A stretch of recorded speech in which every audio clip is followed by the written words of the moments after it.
Every single thing you touch is impacted by your story. As an attorney, as a teacher, as an architect, there's not one line of business that you can be in that a story, and a great story, won't elevate your outcome. Every single line of business, every single line of service that you're connected to will be impacted and ideally elevated by the level in which you're willing to tell and share your story. So let me give you some guidelines, some parameters, what I like to call the bumper rails, as if you're going bowling. You know, when I go bowling, I ask them to put the little bumper rails down so I can my ball can get down the lane. So let me set up some bumper rails for you so that you understand what makes a great story. So one is the willingness to take risk. Most people, Vishen, when they're telling a story, they don't want to take a risk. So the story has its limits on how high it'll go or how deep it'll go. And when you have that, then you're really not at that part that's going to touch my soul. So being willing to take a risk, being clear and concise with your stories. A great story is a show me story, not a tell me story. Now, this is the distinction that's the game changer for most. Most people are telling a story. They say, so let me just share with you a little bit of my story, and I'll tell you and then I'll show you.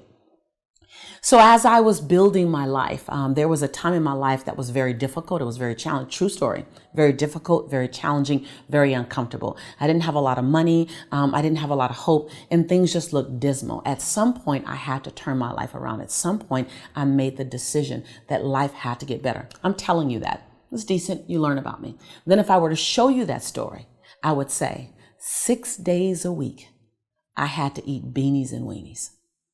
I had to find money in the crevices and the corners of my couch so that I can get my son milk. There were times when my heart would beat fast just at what am I going to have tomorrow?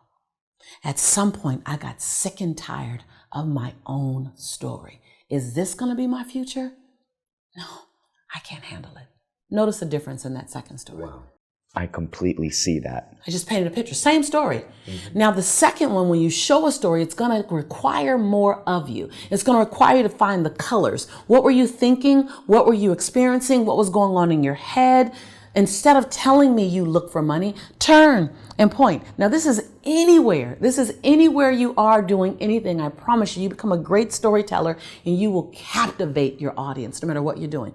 I've captivated investors. I've captivated students. I've captivated educators because I was willing to show the story. I call it unpacking the story, Vishen. Being willing to tell me, what were you thinking? What were you feeling? What were you seeing? Think about a story as an oral movie.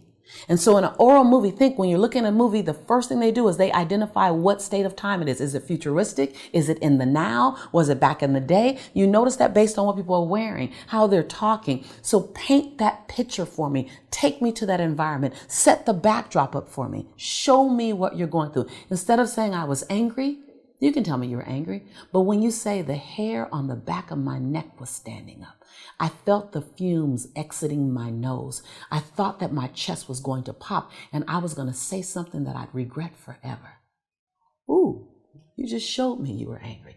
Take that extra time to unpack it. Why will most people not do that? Because it requires a level of vulnerability that we're not willing to share.